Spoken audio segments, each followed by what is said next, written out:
Les jungles et les zones sauvages de notre monde sont mystérieuses et peu explorées, tout comme l'océan. D'une invasion de crabes rouges à une grande cité perdue. Voici les 15 choses étranges que l'on trouve dans les jungles.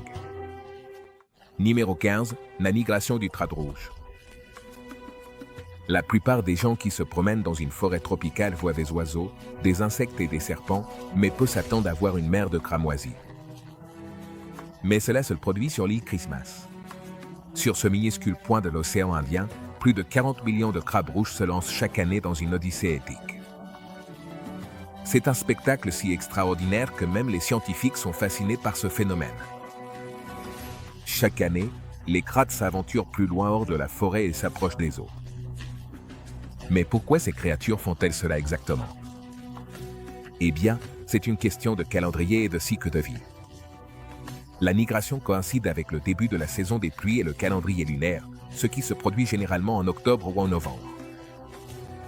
L'objectif de ces crabes est de pondre leurs œufs dans l'océan, assurant ainsi la survie de leur espèce. La science derrière ce mouvement massif est fascinante. Il s'agit de survie et d'instinct. Les crabes adultes synchronisent leur marche pour arriver sur la plage au moment précis où les femelles libèrent leurs œufs dans la mer, ce qu'elles font à l'aube, lors du dernier quartier de lune. Les minuscules bébés passeront alors les premiers jours de leur vie à flotter dans l'océan avant de rejoindre à leur tour les rangs des terrestres. Pour ces crabes terrestres, le voyage n'est pas une promenade de santé. Ils traversent des terrains escarpés, franchissent des obstacles et, bien sûr, il y a parfois un prédateur qui ne voit en aucun festin. La migration peut durer jusqu'à 18 jours, selon la distance qui sépare le crabe de la côte. La vision de millions de crabes se frayant un chemin à travers la jungle est aussi étrange que merveilleuse. Et lorsque cette migration a lieu, le sol de la jungle semble presque prendre vie. Avant de continuer cette vidéo, appuie dès maintenant sur le bouton d'abonnement et la cloche de notification. Numéro 14, mille pattes géants d'Amazonie. Les animaux effrayants sont courants dans les vastes et sauvages terres de l'Amazonie, mais sans aucun doute, l'un des plus redoutables est le mille pattes géant d'Amazonie, connu scientifiquement sous le nom de Scolopendra gigantea. Cet insecte rampant est un phénomène fascinant qui redéfinit complètement le concept de créatures effrayantes et de mille pattes. Sa taille colossale et son apparence terrifiante en font une créature à la fois impressionnante et inquiétante, capable d'inspirer la peur à quiconque croise son chemin. Le mille pattes géant d'Amazonie est une espèce remarquable qui se distingue par sa taille incroyable. Il peut atteindre jusqu'à 30 cm de long, ce qui en fait l'un des plus grands mille pattes du monde. Imagine un mille pattes de 30 cm doté de 21 paires de pattes. Chaque paire de pattes s'allonge progressivement vers l'arrière du corps, ce qui lui permet de se faufiler en ondulant à travers le sol dense de la jungle. Il est fascinant de penser à la façon dont cette créature s'adapte et se déplace dans son environnement naturel. Ceux qui sont déjà nerveux à la vue d'un minuscule mille pattes domestique, imaginez un peu tomber nez à nez avec cet énorme invertébré. Ce n'est pas seulement sa taille qui est déconcertante, mais aussi la vitesse et l'agilité avec lesquelles il se déplace. Le mille pattes géant est un prédateur de premier ordre dans son microcosme. Connu pour son appétit vorace, il se nourrit d'une grande variété de créatures, comme des insectes, des araignées, de petits mammifères et, étonnamment, même d'oiseaux et de chauves-souris. Oui, cet animal ne cesse d'étonner les spécialistes. Qui aurait cru qu'un seul mille pattes serait capable de terrasser des oiseaux? Eh bien, avec son venin, ce n'est peut-être pas si impossible que ça. Alors, la prochaine fois que tu croises un mille pattes ordinaire, sois reconnaissant de n'avoir affaire qu'à lui, et non à l'impressionnant mille pattes géant de l'Amazonie. Numéro 13, la rivière bouillante. Les sources chaudes, que l'on trouve souvent dans la nature, offrent une expérience unique à ceux qui s'y baignent. Cependant, il existe quelque chose d'encore plus surprenant, une rivière bouillante. Peut-être que certains d'entre vous n'ont jamais eu l'occasion d'entendre parler de cette merveille naturelle. Caché au cœur de la luxuriante forêt amazonienne péruvienne, il existe un cours d'eau qui bout en permanence, connu sous le nom de rivière bouillante ou Chanetanquisca. Ce phénomène n'est pas simplement une source ordinaire, mais bien quelque chose d'extraordinaire qui défie les lois de la nature. Cette rivière devient extrêmement chaude, atteignant des températures allant jusqu'à 200 degrés Fahrenheit. À certains endroits, c'est suffisamment chaud pour préparer une tasse de thé ou, malheureusement, si une créature a prudentitong, faire bouillir un animal vivant. L'origine de la rivière bouillante demeure un mystère depuis très longtemps. Après tout, cette région ne se trouve près d'aucun volcan, qui sont généralement responsables de chauffer l'eau à des températures extrêmes. Cependant, après d'innombrables recherches, les scientifiques ont finalement découvert la surprenante source d'énergie géothermique qui l'alimente. Il s'avère qu'il existe sous la surface de la Terre des fissures par lesquelles l'eau s'infiltre et se réchauffe au contact des roches chaudes présentes à cet endroit. Ensuite, l'eau chaude remonte à la surface, créant une zone du fleuve où la baignade est interdite en raison des températures élevées de l'eau. Par conséquent, cette région est devenue un exemple fascinant de la manière dont la géothermie peut influencer l'environnement naturel de façon surprenante. Numéro 12, le dieu de la forêt. Les arbres ne sont généralement pas considérés comme des êtres sensibles. Cependant, ceux qui contemplent le Tan Mahuta ont souvent un avis différent. Au cœur de la forêt de Wetwa, en Nouvelle-Zélande, se dresse ce majestueux arbre, également connu sous le nom de seigneur de la forêt. Le Tan Mahuta est un arbre kauri, et il n'est pas difficile de comprendre pourquoi ce géant vivant a acquis un statut aussi légendaire. Sa présence imposante et sa structure magnifique font qu'il est impossible de ne pas être émerveillé par sa beauté naturelle. De plus, sa longévité et sa résistance aux intempéries en font un symbole de force et de persévérance. Chaque fois que quelqu'un s'aventure dans la forêt et contemple la majesté du Tan Mahuta, il se sent transporté dans un monde magique et énigmatique. C'est comme si l'arbre possédait une énergie particulière qui transcende le temps et l'espace. Sans aucun doute, le Tan Mahuta est une merveille de la nature qui mérite d'être admirée et valorisée par les générations à venir. Ce géant mesure environ 50 mètres et la circonférence de son tronc dépasse les 12 mètres. Ce qui rend le Tan Mahuta si spécial, ce n'est pas seulement sa taille, c'est ce qu'il représente. Cet arbre se dresse depuis avant l'Empire romain. Il a été le témoin de siècles d'histoire humaine et d'un environnement en perpétuel changement. Pour le peuple maori, il représente un lien avec leurs ancêtres et leurs terres, et il joue un rôle important dans leur culture. Les touristes affluent pour voir le Tan Mahuta non seulement parce qu'il est immense, mais aussi parce qu'il incarne la résistance, la force et la beauté. Et malgré son ancienneté, le Tan Mahuta n'est pas seulement une relique, c'est un géant vivant qui respire et qui fait aujourd'hui partie intégrante de la forêt, tout comme il y a des milliers d'années. Mais il ne s'agit pas seulement de prendre une belle photo à montrer à ses proches. Numéro 11, l'oiseau potu. Voici une espèce d'oiseau que tu pourrais croiser dans la nature, ou peut-être pas. Ces oiseaux, appelés potus, sont de véritables experts dans l'art du camouflage. Il est très probable que tu passes à côté de l'un d'eux sans même t'en rendre compte. Ces êtres fascinants, connus sous le nom de Quetzal, vivent dans les forêts tropicales denses d'Amérique centrale et d'Amérique du Sud. Les Quetzals sont des oiseaux colorés et exotiques, avec un plumage éclatant et de longues queues. Bien qu'ils soient difficiles à observer, leur beauté et leur rareté en font des créatures très recherchées par les amoureux de la nature. Observer un Quetzal dans son habitat naturel est considéré comme un véritable privilège et une expérience unique que peu de gens ont la chance de vivre. Ces oiseaux sont incroyablement doués pour se camoufler.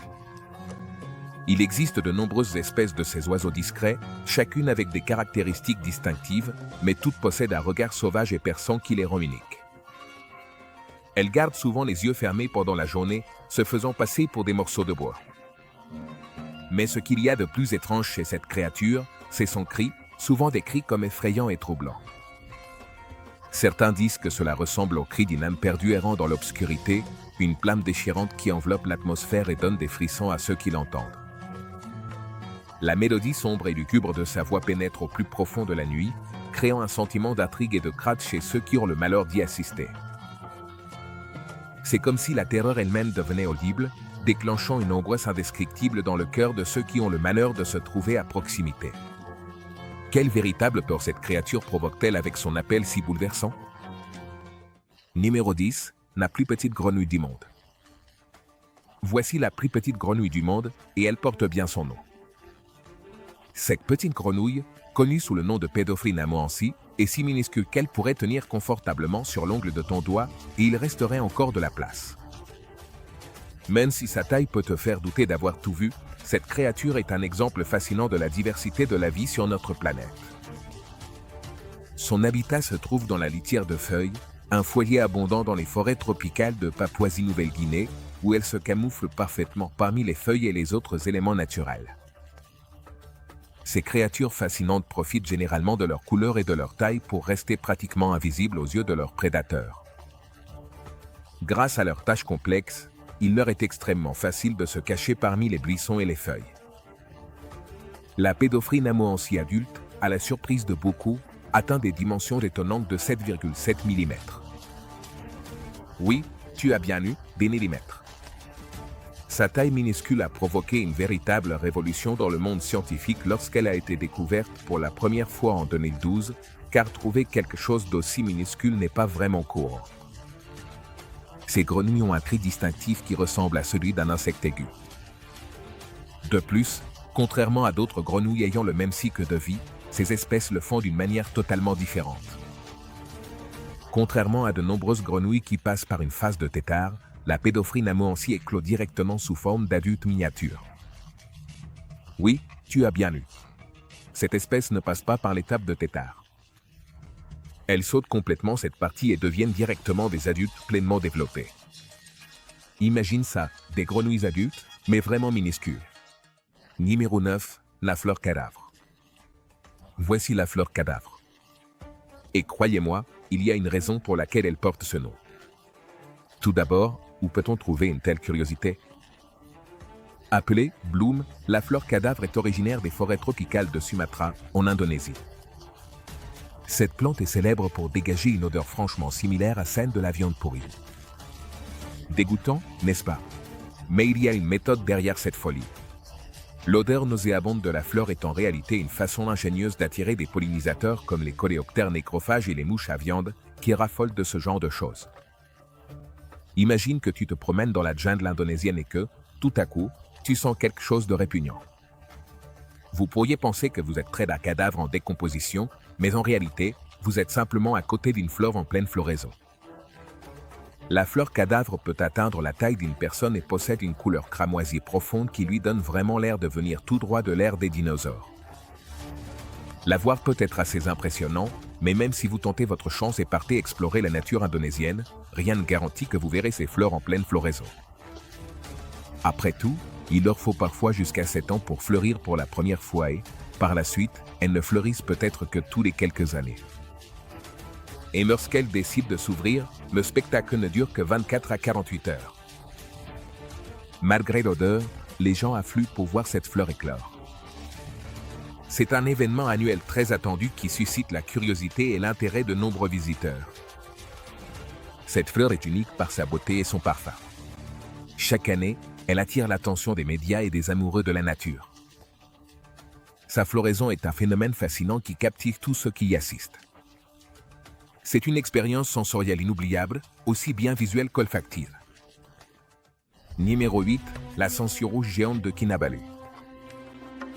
Quand on entend le mot sangsue, on pense à ces petites bestioles visqueuses qui s'accrochent à nous quand on nage dans un lac, mais allons encore plus loin dans cette idée. Dans les majestueuses et impressionnantes régions montagneuses de Bornéo, qui abritent une diversité de vie unique, on peut trouver une espèce de sangsue qui se distingue comme l'un des reptiles les plus fascinants et terrifiants de toute la planète. Cette créature tire son nom de l'imposant mont Kinabalu, un sommet majestueux qui s'élève fièrement au cœur de la jungle tropicale. Ces sangsues, d'un rouge karma éclatant, deviennent un véritable signal d'alerte, contrastant avec la végétation luxuriante qui les entoure. Et ce n'est pas sans raison, car ces créatures possèdent des caractéristiques et des comportements uniques qui les rendent vraiment fascinantes. Pourquoi sont-elles si connues? Pour commencer, ces sangsues peuvent atteindre environ 30 cm de long. Imaginez un tube visqueux, rouge et gluant, qui s'étire sur presque 45 cm en se déplaçant. C'est plus long qu'une règle standard et suffisant pour troubler même les âmes les plus courageuses. Et ce n'est pas tout, ces sangsues sont aussi des prédatrices. Leur proie préférée, les vers de terre géants qui partagent leur habitat dans la forêt tropicale. Elles utilisent leur taille et leur force pour maîtriser ces vers, qui ne sont pas des adversaires faciles. Maintenant, même si elles peuvent sembler intimidantes, ces sangsues ne s'intéressent pas aux humains. Ce sont des chasseuses spécialisées qui se nourrissent principalement de vers de terre et d'autres petits invertébrés. Leur structure corporelle est spécialement conçue pour s'agripper à leur proie et en extraire le sang de manière efficace. Numéro 7. La demoiselle de cristal de la grotte Octintunicile Mcnal, au cœur de la jungle du Belize. Cachée parmi l'enchevêtrement de racines de sable, se trouve l'entrée d'une grotte où des vestiges historiques ne cessent d'apparaître. Les Mayas ont utilisé cette grotte et ont même modifié ses formations en taillant la roche pour créer des autels d'offrandes ainsi que des silhouettes de visages et d'animaux destinés à projeter des ombres. Les passages supérieurs de la grotte sont richement ornés de diverses formations rocheuses. À l'intérieur de la grotte se trouve le plus célèbre des vestiges mayas, le squelette d'une jeune fille de 17 ans connue sous le nom de la demoiselle de cristal. Au départ, on pensait que le squelette appartenait à une femme en raison de sa petite taille et de sa silhouette élancée. Cependant, un examen plus approfondi des os a révélé des caractéristiques indiquant qu'il s'agissait en réalité d'un homme. Les experts pensent que cet individu a pu connaître une fin violente avant d'être jeté au sol, où ses restes reposent depuis plus de 1100 ans. Le squelette est resté si longtemps dans la grotte qu'il est totalement calcifié, ce qui donne aux os un aspect brillant et légèrement rebondi, d'où le surnom de demoiselle de cristal. Les raisons de ces sacrifices restent un mystère. Certains avancent l'hypothèse qu'ils étaient offerts pour apaiser le dieu de la pluie Shak ou les divinités de l'inframonde. Une autre théorie suggère qu'ils pouvaient être considérés comme des sorcières, peut-être en raison de troubles mentaux ou physiques, et que les laisser sans sépulture dans la grotte aurait pu être une façon d'y piéger leurs esprits. La demoiselle de cristal est l'un des nombreux restes osseux de la grotte, mais c'est de loin le plus célèbre, entouré de céramiques et d'autres artefacts qui offrent un aperçu de ses anciens rituels. Numéro 6. La plante à ionde géante. Les plantes carnivores, comme la dionée attrape-mouche, se trouvent dans les forêts tropicales du monde entier et ont développé des mécanismes uniques pour obtenir les nutriments dont elles ont besoin. Elles capturent et digèrent des insectes pour obtenir les nutriments rares dans leur environnement. Elles peuvent également absorber des nutriments du sol pour un apport supplémentaire. Bien qu'elles soient fascinantes d'un point de vue scientifique, les plantes carnivores soulèvent des questions intrigantes sur la nature et l'évolution des plantes. Elles sont une merveille qui démontre la diversité et l'adaptabilité des êtres vivants sur notre planète. Pour les plantes qui poussent dans des sols pauvres en nutriments, il faut faire preuve de créativité. Cette créature se nourrit d'insectes et même de petits animaux. Fait surprenant, dans ce cas, ce sont les petits animaux qui consomment les plantes. La jarre de Népenthes est un endroit parfait pour qu'un insecte imprudent atterrisse. Mais une fois qu'un organisme se pose sur le péristome glissant de cette plante, il glisse dans le ventre de la jarre d'où il est impossible de sortir. Les tubes digestifs de la jarre décomposent rapidement l'insecte, le transformant en nourriture pour la plante. Pour les animaux, cela peut sembler tout droit sorti d'un film d'horreur, mais pour les humains, les Népenthes sont totalement inoffensives. Il y a tout de même quelque chose d'inquiétant dans une plante qui mange de la chair. Il n'est pas courant de voir une plante verte faire partie de la chaîne alimentaire d'une manière aussi surprenante. Il est fascinant de voir comment cette plante a évolué pour obtenir les nutriments nécessaires à partir de ses proies vivantes. La manière dont elle attrape et digère ses proies grâce à son péristome glissant et à ses tubes digestifs est un processus biologique étonnant. Cette adaptation unique a permis aux Népenthes de survivre dans des environnements pauvres en nutriments. Numéro 5. Les fourmis dinosaures. On pourrait penser que les fourmis sont des créatures insignifiantes, mais il existe un genre rare parmi elles qui est connu pour être unique. Connus sous le nom de fourmis dinosaures ou fourmis de l'aube, ces insectes, que l'on trouve dans le sud de l'Australie, appartiennent à un genre rare de fourmis qui ne compte qu'une seule espèce. Vous vous demandez peut-être pourquoi on les appelle fourmis dinosaures. Eh bien, c'est parce que, tout comme les dinosaures disparus, elles sont anciennes. Ces fourmis sont considérées comme des fossiles vivants, ce qui signifie qu'elles conservent des caractéristiques que la plupart des autres insectes n'ont plus. Techniquement, ce sont des créatures qui existent depuis des millions d'années et qui continuent de courir partout aujourd'hui. Ces fourmis ont gardé un style à l'ancienne, tant dans leur apparence que dans leur comportement. Elle possède une structure sociale plus primitive que celle des autres espèces de fourmis, ce qui signifie qu'elles ne forment pas les colonies complexes que nous associons habituellement aux fourmis. À la place, elles vivent en petits groupes familiaux simples, sans tout le faste et les artifices d'une grande cité de fourmis. De plus, ces groupes familiaux se distinguent par une structure sociale bien définie, avec une reine et différents rôles au sein de la colonie. Malheureusement, ces créatures sont gravement menacées d'extinction en raison de la perte accélérée de leur habitat naturel, causée principalement par la déforestation et l'urbanisation incontrôlée. De plus, les changements constants de température sur la planète représentent également une menace pour leur survie, car les fourmis sont très sensibles aux variations climatiques. Il est essentiel de prendre des mesures urgentes pour protéger et préserver ces créatures fascinantes ainsi que leur rôle précieux dans les écosystèmes. Numéro 4. Cachette secrète allemande. Au cœur de la luxuriante jungle argentine, un groupe d'explorateurs intrépides a fait une découverte qui a captivé l'imagination de beaucoup de gens. Selon certains, ce qu'ils ont découvert pourrait bien être rien de moins qu'une cachette secrète datant des jours qui ont immédiatement suivi la Seconde Guerre mondiale. Cette découverte intrigante se compose de mystérieux bâtiments en ruine, que l'on pense être les derniers vestiges d'un plan de contingence sophistiqué mis en œuvre par des sympathisants allemands en cas de défaite écrasante pendant la guerre. Les experts en la matière affirment que ces bâtiments avaient pour but d'offrir un refuge sûr et caché au cœur de l'adversité, un endroit où les survivants pouvaient se réorganiser et planifier leurs prochains mouvements stratégiques. Cette découverte a suscité un grand intérêt au sein de la communauté archéologique et a soulevé une multitude de questions sur le passé caché de cette région. Une défaite qui, comme le racontent les livres d'histoire, a effectivement eu lieu. Selon les historiens, on pense que les Allemands ont créé plusieurs de ces prétendus refuges et bases dans différentes parties du monde, comme des déserts, des montagnes et même dans les 2 régions polaires de notre planète. Cependant, il est important de souligner que cette théorie n'est pas étayée par des preuves concluantes et qu'elle est principalement considérée comme une spéculation. L'idée que les hauts commandements des forces allemandes aient pu s'échapper semble possible, mais ce n'est pas quelque chose que nous puissions garantir. Après tout, nous n'avons toujours pas obtenu de preuves substantielles que ces cachettes aient jamais été utilisées aux fins prévues. Son emplacement isolé et l'absence de documents historiques attestant de son occupation renforcent l'idée qu'il s'agissait d'une mesure de précaution. Numéro 3. La cité perdue des géants. Au cœur de la dense forêt tropicale de l'Équateur, au milieu d'une végétation luxuriante et de mystères cachés, se trouve une énigme incroyable qui a été baptisée d'un nom tout aussi grandiose, la cité perdue des géants.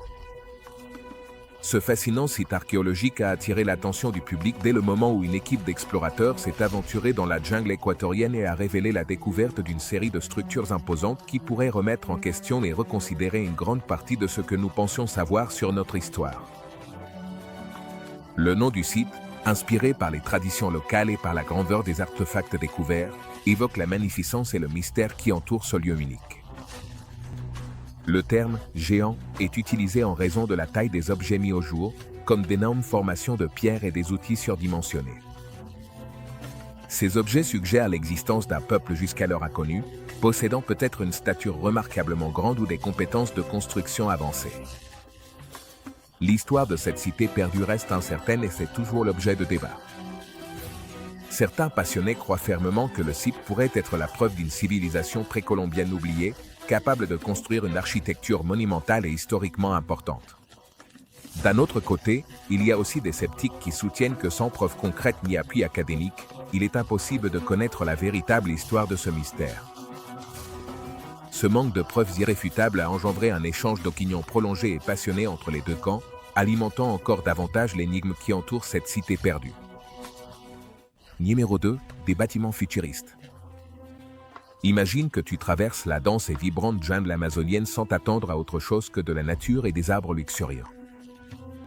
Cependant, au milieu de cette végétation luxuriante, tu es surpris de tomber sur une structure qui semble incroyablement déplacée. C'est une construction qui défie toutes les attentes et contraste avec l'environnement naturel qui t'entoure. Sa présence se détache et attire immédiatement ton attention. Tu t'approches pour l'examiner de plus près et tu restes fasciné par son design et son architecture unique. Tu te demandes qui a bien pu la construire et dans quel but. S'agit-il d'un ancien temple oublié au cœur de la jungle? Ou peut-être d'une œuvre d'art moderne qui cherche à défier les conventions? L'intrigue et le mystère t'enveloppent tandis que tu explores cette structure et t'immerges dans un monde de possibilités et de spéculations. La jungle amazonienne, déjà fascinante en soi, devient encore plus captivante avec la présence de ce bâtiment énigmatique. Un gratte-ciel majestueux qui s'élève majestueusement vers le ciel infini. Il s'agit des magnifiques Ario Amazon Towers, un hôtel impressionnant qui combine à la perfection le concept d'écotourisme et de luxe. Ces imposantes tours offrent une vue panoramique tout simplement spectaculaire, qui s'étend sur des kilomètres et des kilomètres de jungle vierge luxuriante, offrant aux visiteurs une expérience unique et mémorable en plein cœur de la nature. Aujourd'hui, il est connu comme le plus grand hôtel construit dans la canopée d'un arbre au monde.